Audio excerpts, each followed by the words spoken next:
details of the program. Many of you know that it is book launch of one of my publications, which is for people in general, not only, nothing to do with people suffering from mental disorders. It's for me and it's for everybody. But I have taken this opportunity to pad this program with something very interesting, and that is the stigma. And my thoughts were that since stigma has something to do with the family, with people in general, not much to the hospitals and patients, I must ask this question going amongst people right in the middle of this city. What does it mean to them? And I'm happy that you are here to participate in this interaction, in collaborative discussion.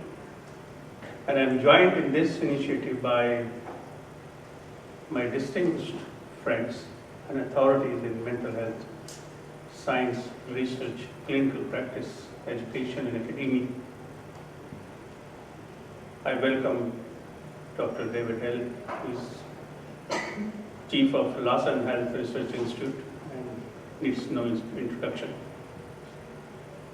Dr. Robbie Campbell, who is Professor Emeritus at the Western University Department of Psychiatry. I've worked with him for a long time. And thank you, Jeff, for being here. Now, to begin this, I would invite Robbie. Please join us for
Thank you very much. I'm in the city for last about 14 years, immigrated from England and relocated from India. And I take this opportunity to thank you, Canada, for giving me the shelter, bread, butter, opportunities, immensely friendship, collaborations, academia, and whatnot. It has been a happy time, and I recently changed my profession, quote unquote, retired, and a couple of my esteemed friends said that I need to do things more outside than inside. And this is the first major work that I had undertaken, and this is the time that we talk about it. Now, I will take this opportunity to invite Robbie Campbell, who will lead the discussion on stigma. The program of next 3 hours is very simple. For next 1 hour, we'll talk about stigma. I would be delighted to hear what people, what my friends, relatives, people in the families think. Is there a stigma about mental illness? Is there a stigma only about mental illness? Is there no stigma, it's all in the books? Do people accept mentally ill person? Should there be voting right for mentally ill people? What do you do if you come to know the Chief of Army Staff has had episodes of depression? These are the issues which bother us. They decide the fate of humanity and countries and war and democracies and so on and so forth. They are not very simple. They're not just illness. We're not referring. We are not talking about dysfunction, disorder, biology, any compartmentalization of it. We're talking about the implications of human behavior in a larger perspective. And there comes the question, do people discriminate? Is there prejudice? Are human values really going to be guided by these figures? Do we diagnose people far earlier than they really become ill? Do we treat more? Are our treatments stigmatized? Do doctors discriminate? Are we responsible for not doing enough for eradicating stigma or indirectly contributing to persistence of stigma? What do people feel? I have my family members in this audience. I have my friends whom I know for the last 50 years. I have people who have just met friends. So it's a spectrum of relationship that this hall represents. I don't think there can be a better forum to discuss these critical issues from people's perspective than this hall. Without delaying, Robbie, it's over to you. Thanks, Amrish. I first want to begin by thanking you for inviting me to speak a little bit about this topic, and especially to be here for Mind Matters. I must start by saying I've had the opportunity to read the book. I must say I was very impressed with how Dr. Srivastava outlines the importance of the past, the present, and the future, and how he combines them in each of his stories. His stories are the essence of the book. It's well worth looking at because each story tells its own story. But Dr. Srivastava wanted me to start off in discussing a little bit about stigma, just to open it up a little bit, maybe spend some time reviewing where it stands. So if you look in the dictionary, so, well, what is stigma? Well, there are different kinds of directions that they tell us. Something that detracts us from the character or reputation of a person or group. Something that leaves a mask of disgrace. Something that leaves a sign that something is not considered normal or standard. How do we incorporate what some people see as abnormal into normalcy? That's part of the question. I'm thinking mind does matter. I mean, we can have Black Lives Matter. We can review the Holocaust. We can review the whole Pride movement. And looking at this, these are groups that on the surface some people condemn and criticize. Why? I'm not exactly sure why, but I know it's entrenched somewhere, and we learn some of this kind of behavior.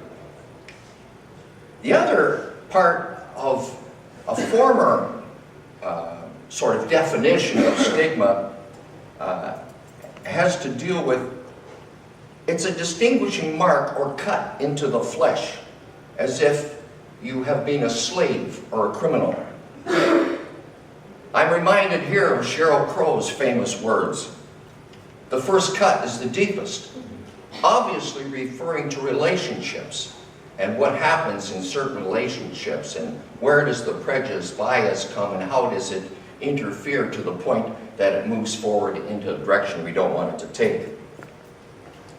Cutting, I'm reminded of some of the patients that we see who have a history of self-harm behaviors and cutting behaviors. And sometimes even people within the medical profession ostracize or keep them at a distance or are frightened to deal with this kind of behavior because they don't know where it comes from. It includes suicidal behavior, depression, and a host of other mental illnesses. So what's at the root of this unfair ostracism, if you wish? I guess part of it has to do a little bit with a lack of understanding. That's why I like Dr. Srivastava's book so much. Is because when he outlines a story, it might start here and go back to what is the root of causing this, and it also takes you forward what's happened down the road after we address this problem.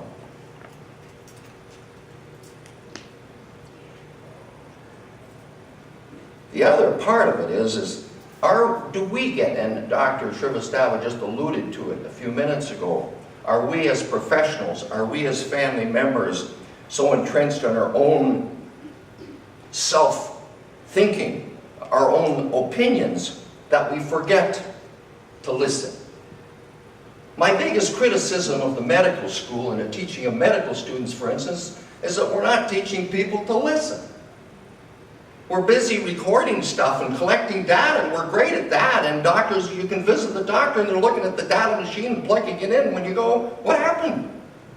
And oftentimes people come home and say, the doctor never listened.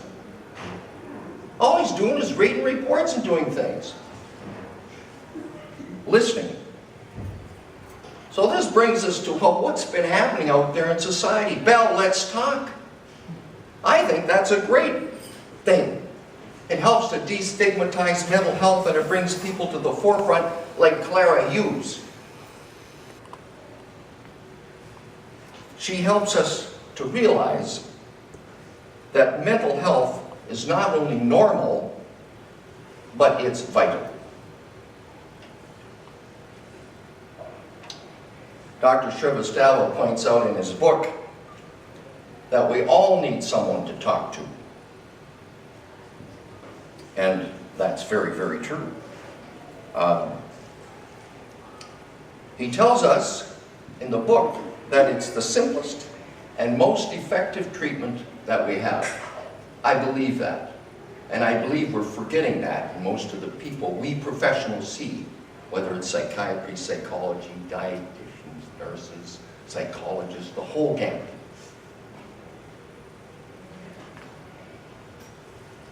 He points out, too, that the time is to start now, because the longer we let things go, the longer we don't confront the stigma, the longer we leave it go and sit back, the harder it is to make an inroad into the thoughts, feelings, and actions that rapidly escalate, and what presents itself, someone gets very seriously ill. The experience of inadequacy and loss of confidence, in Dr. Srivastava's words, is unbelievable. I like his phrasing in the book, and I guess I'm trying to encourage you to make sure that you do get a copy, because it's worth reading, and it's worth reading no matter where you are on the spectrum, whether you're a person that suffers with a mental illness, whether you're a family member, whether you're a student, whether you're studying whatever discipline you're studying. It's an important read because it puts it all in simple language.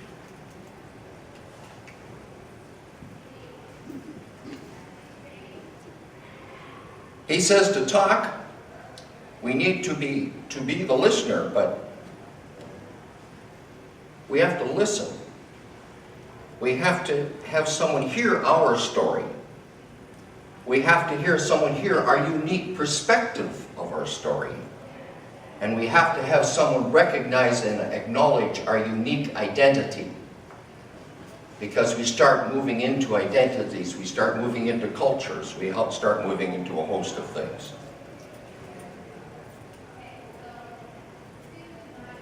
The book shows us the value of listening and hearing the lifelong novel that each one of us has locked inside.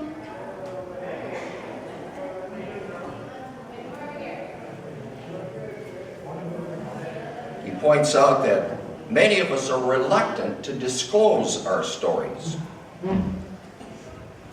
And if we don't disclose them, why don't we disclose them? Because we feel we may be frowned upon, we may be discriminated against, we may be rejected.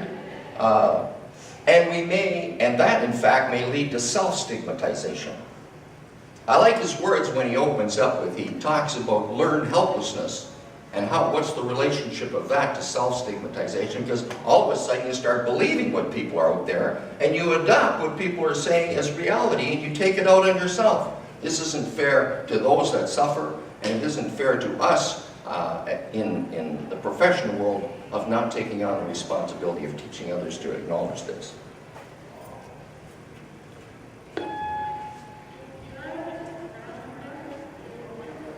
He reminds us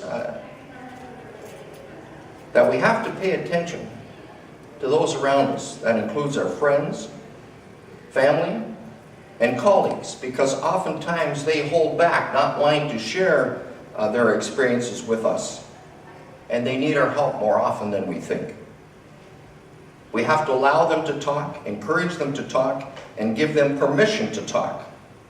And don't let stigma stand in your way of doing this. Mind does matter. I think, Robbie, thanks. I think as we had announced that we'll begin by having a good conversation about stigma, and then I have a formal ribbon-cut release of the book as test fit. Then we can talk about the books. But anyway, if it is intermingled, Matt. I take 2 minutes to tell you what stigma, how the reports appear, and divert yourself from real life agenda. The patient becomes absolutely unimportant, and that's one way to cover up the deficiencies at all political levels. And as I said in the opening remark, that mental health is one factor which touches all areas of individual's life, everywhere, whatever you think. I think part of the problem is that we are paying price of some historical mistakes, and the historical mistake was dichotomy of mental and physical and chemical and biological. Health is health, nothing more, nothing less. And if this dichotomy that mental health is a far worse concept than physical health would not have been there, but it is there, and we have still failed to really integrate it as well as it is required. Prakash. Thank you. I think to prevent abuse of psychiatric patients by the system, the fight that advocacy and Developed countries it is a region specific. In fact, Canada is champion of stigma research. The first World Health Organization initiative, along with World Psychiatric Association, started it against, and it has been right in the forefront. There is so much contribution, and I think it's a matter to celebrate that stigma research in Canada has been is continuing. It has the leadership role in that. I read in the newspaper, 30-second story I would share. A psychiatrist was giving an interview to a press, I think it appeared in Washington Post. They were talking about a book. And she quoted that, I had a patient who had depression for the last 30 years. And in 30 years, he never spoke about his specific symptom. And suddenly he turned up in the office of his psychiatrist with a book and a corner page molded, and opened the book and said, you're not asking me the question, and this is what I'm suffering from. Another report I read that a young 35-year-old female was locked in the house for 17 years. And this appeared, I think, in 23rd of September 2009. I included this. The relatives has locked the patient, and this is in a mega city, millions of population. For about 17 years, they were giving food, water, everything from below the door. Never she came out, no treatment, until non-governmental organization somehow traced, reached, intervened, and the police case was filed, etc. So just open, I would like you to now raise questions. I have my colleagues to answer. What do you think? Is there a stigma in families? Is there stigma in the family? Yes, please. Yes, there is. There definitely is. And it doesn't matter whether it's in Canada, whether it's in England, whether it's in India, there is a stigma. People have no problems in accepting help when it's a physical condition. But there's something about any kind of mental health issue, anxiety, depression, bipolar disorder, you name it. Everybody stays silent, and it's all hidden in secrecy. And like you said, it's because of the attitude of families, society, practically everybody. And yet you mention any other physical illness, immediately everybody comes around, they're out there to support you. If you said, I have depression, first of all, you have to speak up, right? And secondly, who's going to come and listen to you? So there definitely is stigma everywhere, and I think Thank we you. have to be I think advocates for it. right, I want to listen from, is there more in families or it is more outside the families? What do you think? Is the stigma for mental illness more in families? The stigma both inside and outside the families, both, I think is both true, and it exists here right here in Canada. I have experience in my distant family. It's the same story, nothing different, same story. So both inside the family and outside the family. As Dr. Venkatesan mentioned, that when the question of mental illness comes, everybody keeps silent, this month. Why is that? What do you think? I want to capture, you see, the purpose is we are in partnership with LUST. We're trying to find out the real question to give it a research focus in future. Why is it that people don't talk about stigma?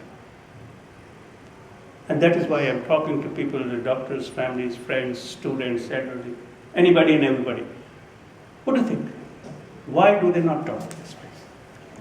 I think it's because mental health or mental illness is on a spectrum. We all experience some degree of anxiety, depression at times, and so we feel vulnerable. We think that this could happen to us, and maybe we are afraid to go there because we know that this applies to us as well to a certain degree, and it can be a personal thing because nobody is free from all the symptoms of mental illness. We all have it on a certain spectrum. So it hits pretty close to home when people start talking about it. Yes, I agree. And I think hi Simon, I'll come to you. Give me 1 minute. What do you think? Is there stigma? Is it more in family? Stigma is definitely there, and I just feel that we as human beings find it very hard to accept another human being who's a bit different. That has been there from time immemorial. Personally, I feel that as human beings, if we can be confident of who we are, not what has actually happened to us, then we can make a difference. And I'm talking this more from the patient's perspective. But that's the reality, is that we find it hard to accept another human being who's different. Thank you. Simon, has the stigma reduced over time? Do you think there is a change? But I would like to comment, I think the major origin of stigma is that there's so much mystery that we don't know a whole lot about mental illness until the dawn of the science. And I think that's why that when we don't know, then we are afraid, and we tend to associate people with being possessed and so forth. But I do feel that the salvation of this stigma lies in the advances of our medical science that can liberate us from thinking mental illness rather than as a disease of the mind, but rather as a brain disorder. Very controversial. I'll come back to you. Bob, please. Yes, please. I think we have to distinguish between interactions between individuals where stigma could be seen as a negative force, one-on-one, and systemic discrimination. So many of us call ourselves psychiatric survivors.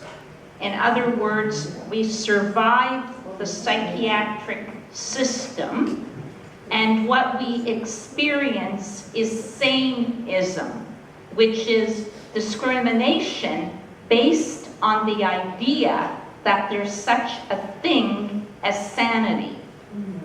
Because people who live in different cultures, in different places, will know that what is considered sane in one place could be considered insane somewhere else. So that standards of behavior are relative. But high rates of unemployment, difficulty getting affordable housing, people struggling to get physical health care needs met when they have a psychiatric disability, those things are across the board. So I think it's important to distinguish between stigma, which is one-on-one, and systemic discrimination, which is like saneism, is like racism and sexism and heterosexism. Wonderful. Thank you. Good thought. I think I say hello to Paul and back to you, my good friend. So, do you think stigma exists in relationships? Do people hide each other with each other, living together, hiding the problems of mental illness? Do you think so? Yes. Yes. But I think it's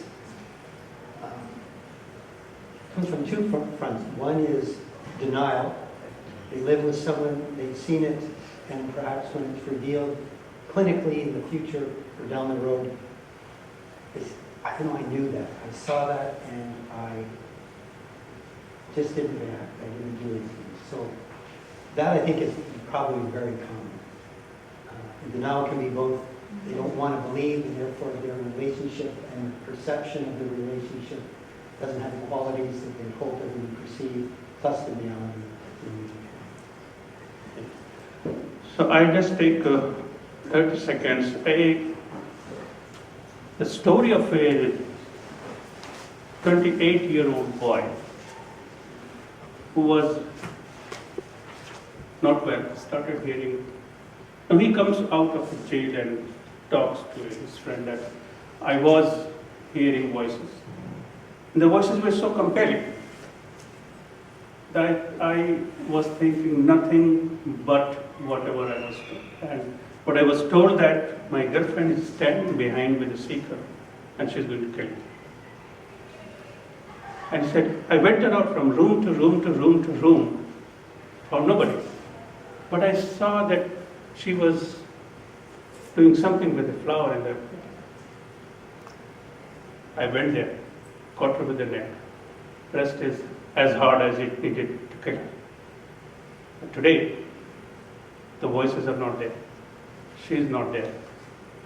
I don't know whether it was ignorance or my illness, lack of education or insight. So this regret after an incident, when people start questioning that how come I did not understand implications of something happening in my life? What was it? You think such florid situations contribute to stigma? Well, we certainly do.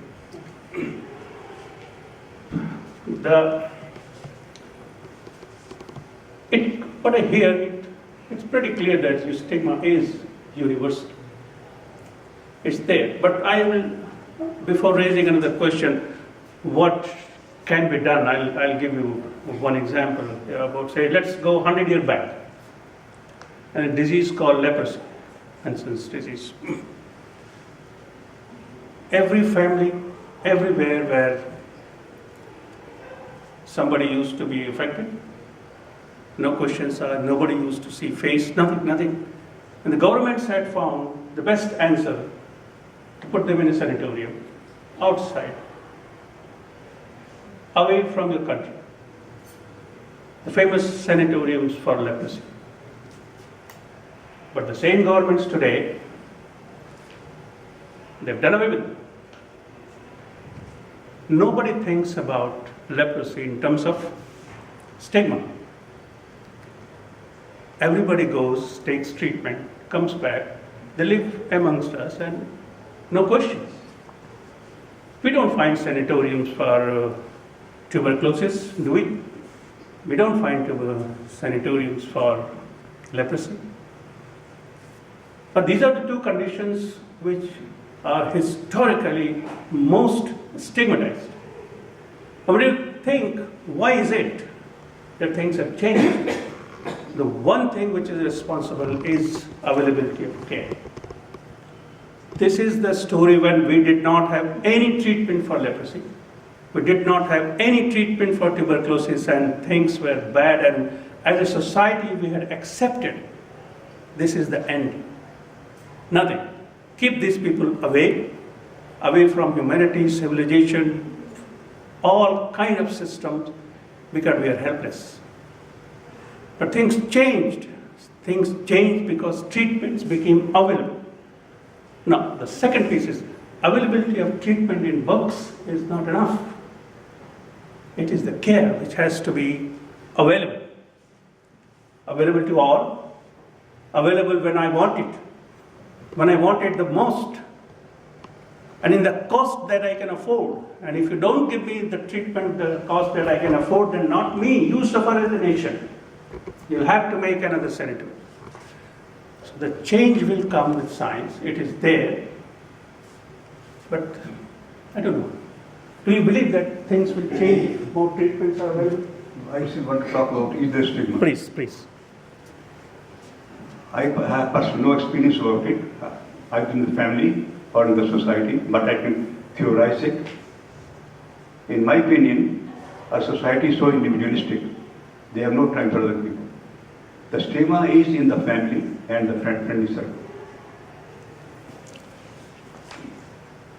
Thank you. To add on to it, if you really review, our colleagues on it, there is high stigma in the medical professions. Not only medical, in mental health systems.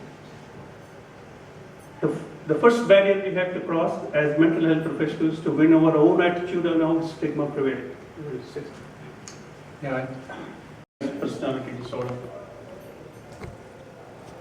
I waited 6 years to talk about my mental health. Bipolar is my best friend and worst enemy.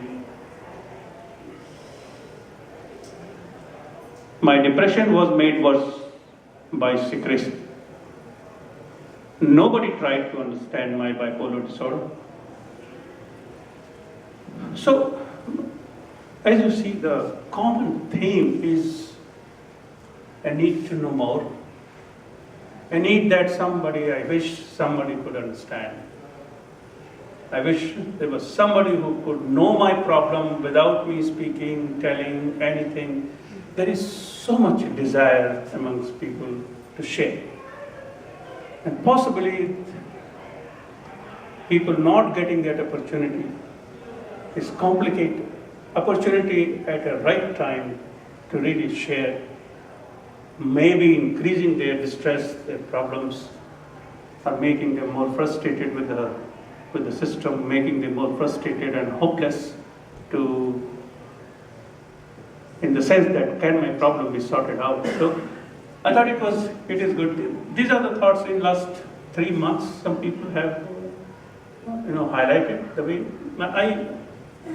I remember one of the research in which the team analyzed survivors of suicide attempt, and they said, "Tell me one thing which could have been done for you." And the finding was that overwhelming majority of patients said that my family would have saved me only if they would have talked. Now, we are coming back all the time to family. Now, when the family structures have become loose, so we ask, what is the family? What is the definition of family? Parents are out in, say, Yugoslavia, and somebody is here, and their children are in Texas. Where is the family? I would say we need to really redefine this term, the family. It is not a physical commodity. It's not in the physical sense of the boundary. The people you live, you die, you breathe, you eat, you work are your families. And you need to redefine this. If you go by historical concept of family, it's gone. It's not there. And you are in illusion. You are trying to capture something which is not there. The gentleman is born in Japan, is educated in India, he did his first project in Nigeria, and he's got as a first employment in Western, and got a promotion, went to US. So where is the family? Can I reverse the change of the cycle?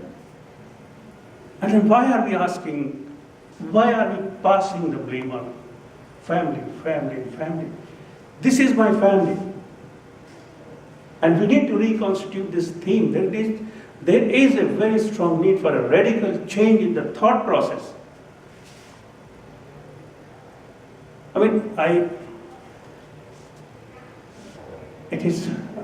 The God is where you are. It's wherever Lord Rama lived, that was Ayodhya. It's coming from a religious teachings. What does it mean? That about 3 to 4% of population of the world is always in mid-air. They're flying. We know that people who immigrate have a very high degree of psychiatric morbidity. They are at a high risk.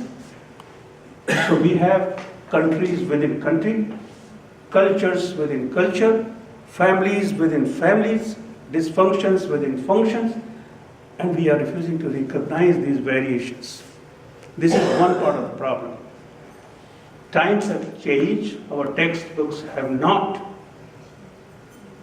We are not able to, the other day I was talking to some other group and they said, what should we do? I said, don't go to a psychiatrist to find out the answer, because we are trained to respond in a very, very typical scientific way. And that is why when I said I'm going to have this workshop, I wanted to hear from you what you think is the answer for your problem, which others are not doing. So I think it's 4:30. I think I will change the tune and request to David to come on the dais and Robbie to do me a favor of releasing the book, and then we talk about the book, whatever my guests think of it. Please.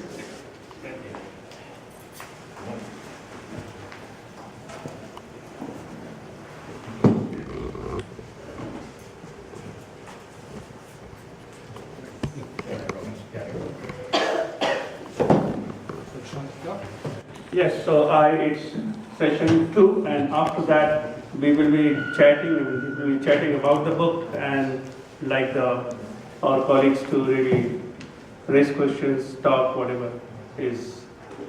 I may give some of my observations as directed by David if he wants, and after that at the end the book will be available to those. I hope each one of you can take, and I'll be signing the book. Over to David, please. Thanks, Amrish. So it's a great pleasure on behalf of Amrish to formally sort of launch this book, Mind Matters, a Psychiatrist's Narrations. And everybody in this room, I think, knows Amrish well. But this is an academic milestone, and I think Amrish deserves to have a small narration of his academic achievements before we start. So, Amrish Shrivastava is a professor emeritus now at Western, but he's still an active scientist at Lawson Health Research Institute.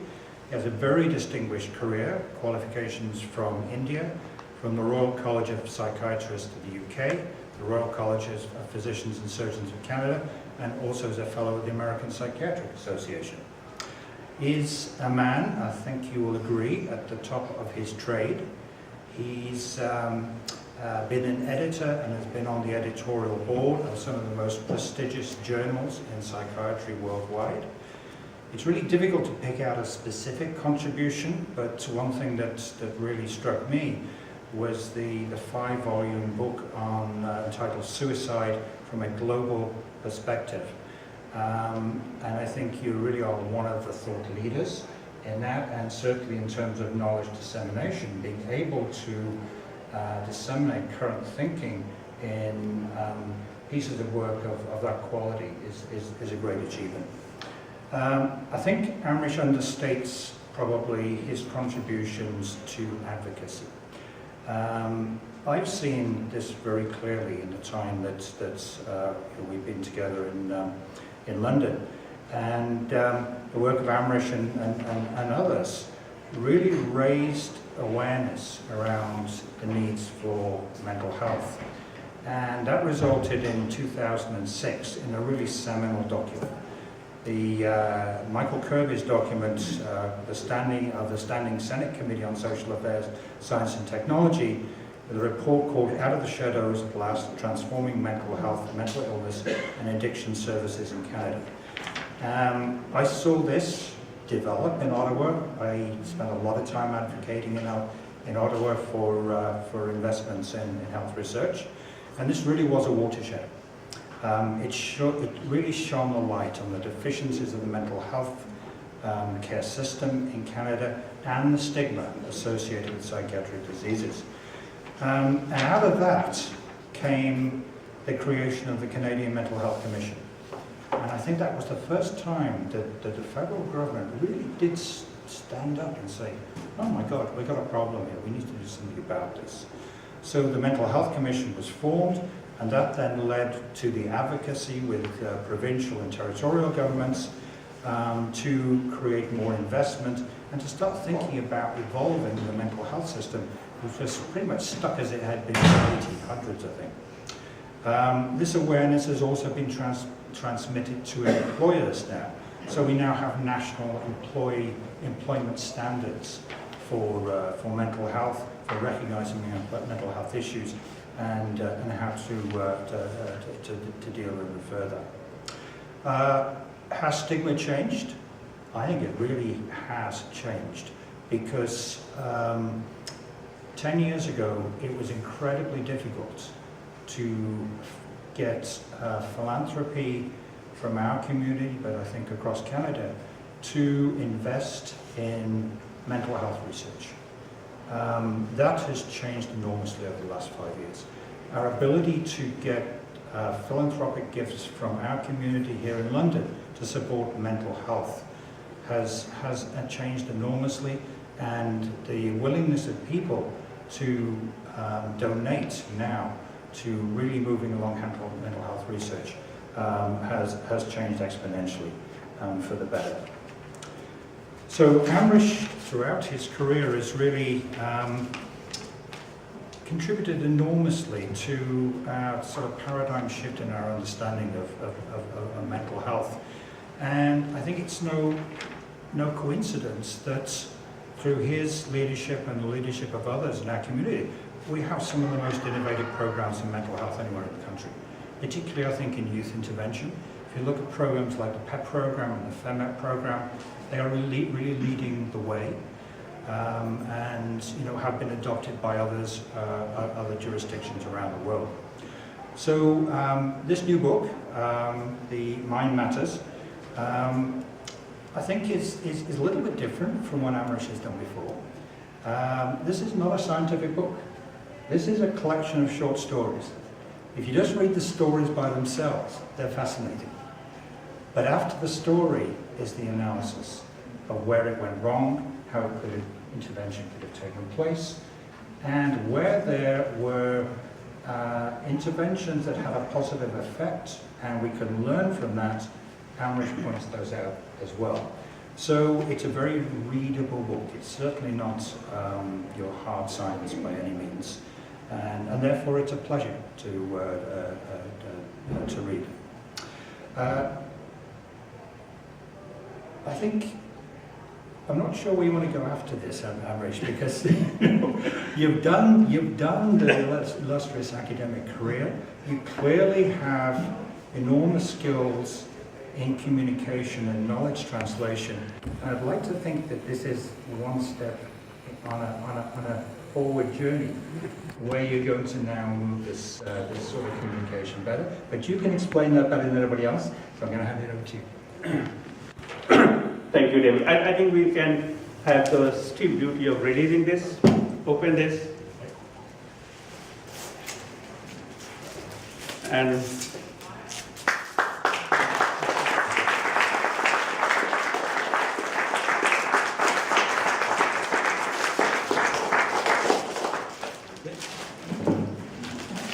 thank you.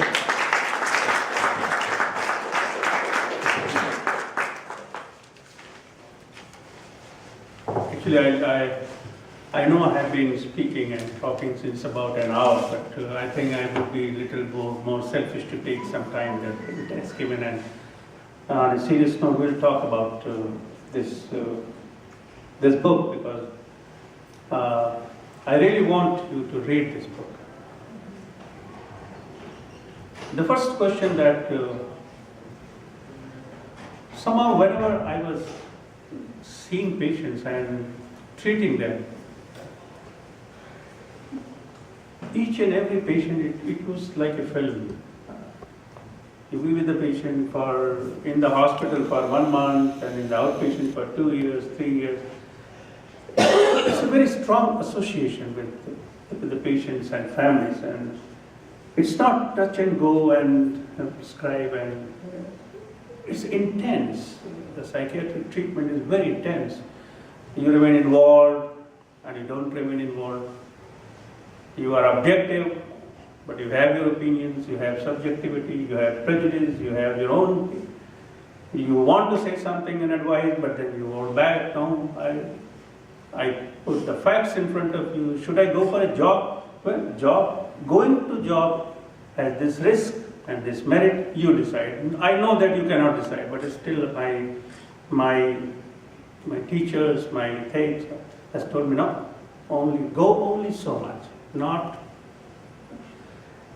So this, in a relationship, walking 2 steps forward, 1 step backward, then again 2 steps forward, and again 2, getting frustrated, you're not following my treatment, you're not following my advice, and the relatives don't listen, they don't come when I want them to come, and they inform about the medications only after they run out of it, and they stop it, and by not taking 1 tablet, we have seen the relapse. And all these things, it happens with everybody. It's not just me. And I'm sure my patients and their relatives have their own story to tell me that. But I have one strength. My strength is that I have lived the life of a doctor, a patient, as well as a relative, in many fields, and that's my strength. And I think and I have been with the governments. So the 4 pillars, the disease, the patient, the family, and the system. So I have my footings all across, and it has stirred me reasonably well. And because the problem is complex, look at the problem. What are we talking? We're talking about mind. So we say ancient, historical, spiritual, religious, physical, biological, chemical, psychological, occupational, existential, and so there's no limit, no boundary. Anytime you read a poetry, you read a text, you feel each one of them are psychologists. Probably they understand human behavior far better than I was. The theory is that nobody writes a book for others. It's the fact. Everybody writes a book for himself. After the books are written, they become for others. And then people start thinking, what it can sell, we can have some money. Otherwise, nobody begins with a project that I'll write a bestseller and million. And that is why publishers have lost their money. They have paid millions of dollars and the books have not been completed. Anyway, it's a pleasure that I could do this. It was on my mind for a number of years, and for every activity, a right time has to come. It came last year, and thanks to my family and thanks to Rakesh Bhandari sitting here. He's a personal friend for the last 50 years, and it was, I would say it was quite a push that I must do it now. And thanks to everybody who remained involved. And I don't think it is, it's nothing big, but it calls for celebration. And I thought I better celebrate with people here rather than in my house. And I'm really enjoying. But as I was telling to Robbie that why this book and what is in this book, to be candid, I do not find a book where I can say that, well, here it is written that depression improves. I don't find that book. And I would like to be enlightened that where in the library is that book which I can tell my patient that go and pick up that book and it is written that the problem that your son has, such problems improve. Now, it is another sad story that people don't write stories. Particularly, look at, we have seen the patients, nobody else, thousands and hundreds of thousands. But we don't feel that we should write for people who need to know about it. We are very, very, very happy writing papers, that will say, Robbie, you write a piece and you write a piece, we'll put together something and this project, that grant and that paper, that publication, book check, and everything is fine, it goes on. But really, who needs that knowledge? Who needs to know that my problem can recover? When the fact of the matter is the psychiatric problems improve far better than many other medical counterparts. And the fact that we don't know it, we remain in more distress, and we sure right at the time of diagnosis and much before the diagnosis. So this was one, in one line if I have to describe that, what is this book about? I have shown on the slide that it is examples of success in treatment of mental disorders. In preface I wrote that I'm thankful to those who trusted me and my skills to really provide me an opportunity to treat them. It was a treat to really treat them, no doubt. Not that we did. I failed, I miserably failed in doing the treatment. I've succeeded, I've enjoyed. But all in the process, one thing which happens commonly to doctors, that they never stop taking another patient with the same challenge to treat them without knowing what the challenge would be. Without knowing, it's not a machine. As I was saying that we don't know certain, the treatment is over and we don't know certain objective data which we needed to know. And we finally come to know on the last day before discharge, and that changes the story. So it has been a very simple writing and something that I wanted to communicate. And I hope those who will read it's for them to raise questions and ask. I'm very happy to respond whatever you want to know, but it would not be really correct for me to go into the depth of stories that what I wrote, but I did not write.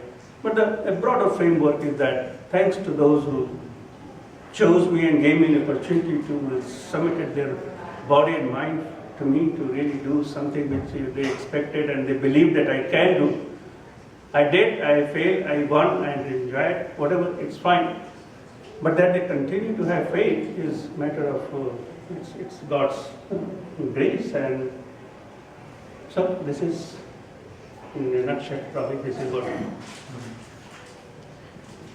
Well, I think you've done a terrific job, Amrish, and to testify everybody's here and a successful launch of the book. The one thing I'd like to ask before we finish is what's left for us to do, Amrish? Where do we go from here, and what can we as a group help?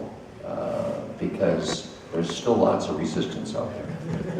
Well, actually, when I was about this workshop, see, after this, when I'm going home, and you ask me, so what next? I would certainly say, sometimes you have to be really kind of